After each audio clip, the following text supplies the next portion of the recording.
अस्सलामुअलैकुम। आज हम बात करने वाले हैं एक ऐसे देश की जो पूरी दुनिया के लिए मिसाल बन चुका है। जिस देश के पास एक टाइम पर रहने के लिए छत और खाने के लिए रोटी तक नहीं थी, वो देश आज इकोनॉमिक सुपर पावर बन चुका है और उस देश का नाम है चाइना। आज की इस वीडियो में चाइना की कामयाबी की पूरी स्टोरी जानेंगे, वो भी आसान लफ्जों में। तो चलिए शुरू करते हैं आज की इस वीडियो को।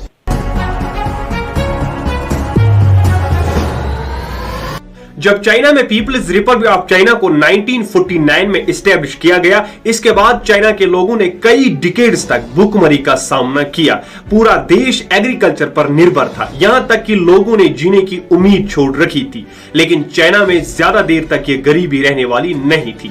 चाइना का टर्निंग पॉइंट यानी कि चाइना में बदलाव आया 1978 में, जब उनके लीडर डेंग ज़ोपिंग ने यह ठान लिया कि किसी भी तरह से कुछ भी करके अपने देश को बदलना है, अपने देश की गरीबी को खत्म करना है। डेंग ज़ोपिंग ने प्राइवेट बिजनेस को बढ़ावा दिया और प्राइवेट बिजनेस के साथ साथ उसने फॉरेन इन्वेस्टर्स को भी कन्विंस किया, यानी फॉरेन इन्वेस्टर्स भी अब चाइना में इन्वेस्ट करने लगे।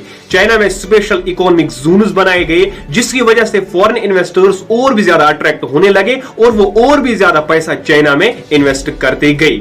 इन्हीं वजहों से चाइना धीरे धीरे फैक्ट्री में तब्दील होने लगा और चाइना की गरीबी खत्म होती जा रही थी। अगर लास्ट 40 इयर्स को देखा जाए चाइना की जीडीपी को, तो वो साल का 10% है, यानी चाइना पूरी दुनिया की फास्टेस्ट ग्रोइंग जीडीपी वाली कंट्री है।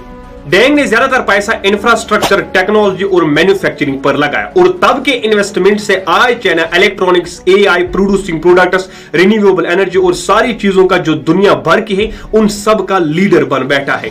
चाइना ने उस टाइम पर मेगा प्रोजेक्ट्स जैसे रेलवे, रोड्स पर भी इन्वेस्ट किया। लेकिन जहां चाइना अपनी स्ट्रेटजीज के चलते कामयाबी हासिल कर रहा था, वही चाइना के सामने चैलेंजेस भी थे, जैसे उनकी बढ़ती पॉपुलेशन, ग्लोबल ट्रेड टेंशंस। लेकिन चाइना ने इन सब से हटकर सिर्फ इन्वेस्टमेंट पर ध्यान दिया, सिर्फ इन्वेस्टमेंट पर फोकस किया और इन्हीं स्ट्रेटजीज के वजह से चाइना धीरे धीरे फास्टेस्ट ग्रोइंग इकोनॉमी बनने लगा। जिस देश के पास एक टाइम पर रहने के लिए छत नहीं थी, अब उस देश के लोगों के पास रहने के लिए छत भी आ गई थी और खाने के लिए रोटी भी आ गई थी। अब चाइना धीरे धीरे गरीबी से बाहर आ चुका था। डेंग ज़ोपिंग ने जो स्ट्रेटजीज अपनाई, आगे चलकर चाइना ने हर किसी लीडर ने उसे ही फॉलो किया और उसका नतीजा भी अच्छा ही निकला।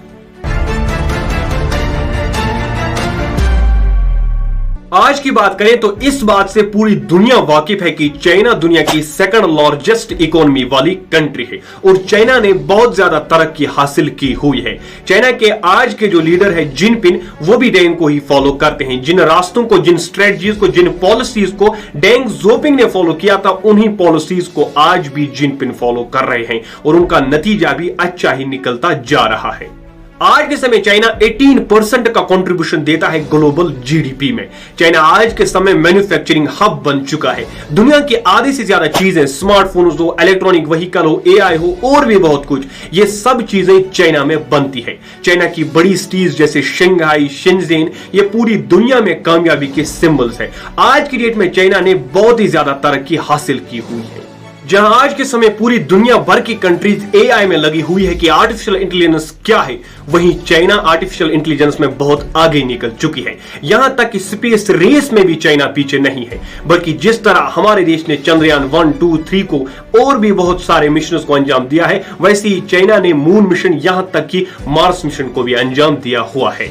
चाइना की बदलती इमेज पूरी दुनिया को बदल रहा है। जहां चाइना की बदलती इमेज ने चाइना के लोगों को बदला है, वैसे ही उनकी इमेज, उनकी तरक्की पूरी दुनिया पर प्रभाव डाल रहा है। उनका इंपैक्ट पूरी दुनिया भर की कंट्रीज पर हो रहा है।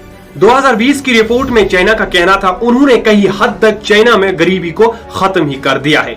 आज की डेट में चाइना दुनिया की लार्जेस्ट एक्सपोर्टर बन गया है। चाइना आज की डेट में हर किसी फील्ड में आगे निकल चुका है और कई लोगों का यहां तक कहना है कि आने वाले वक्त में चाइना सुपर पावर भी बन सकता है। लेकिन उसके बारे में आपका क्या ख्याल है, वो हमें कमेंट बॉक्स में जरूर बताइए। बाकी चाइना ने हर किसी चीज में तरक्की हासिल की हुई है। जिस देश के पास एक समय पर खाने के लिए कुछ नहीं था, उस देश ने अपने स्ट्रेटजीज के चलते पूरी देश की इमेज को ही बदल कर रख दिया। इस स्टोरी मूवी से हमें यह इंस्पिरेशन मिलती है कि जब एक इंसान का दिमाग पूरी कंट्री को बदल सकता है तो फिर हम अपनी जिंदगी को क्यों नहीं बदल सकते। बाकी आपका चाइना के बारे में क्या ख्याल है हमें कमेंट्स में जरूर बताइए। और अगर आपको हमारी ये वीडियो अच्छी लगी तो हमारी वीडियो को लाइक कीजिए और चैनल को सब्सक्राइब कीजिए ताकि हमारे आने वाली जो भी वीडियो है वो आप तक पहुंचे सबसे पहले। तो अगली वीडियो तक के लिए खुदा हाफिज।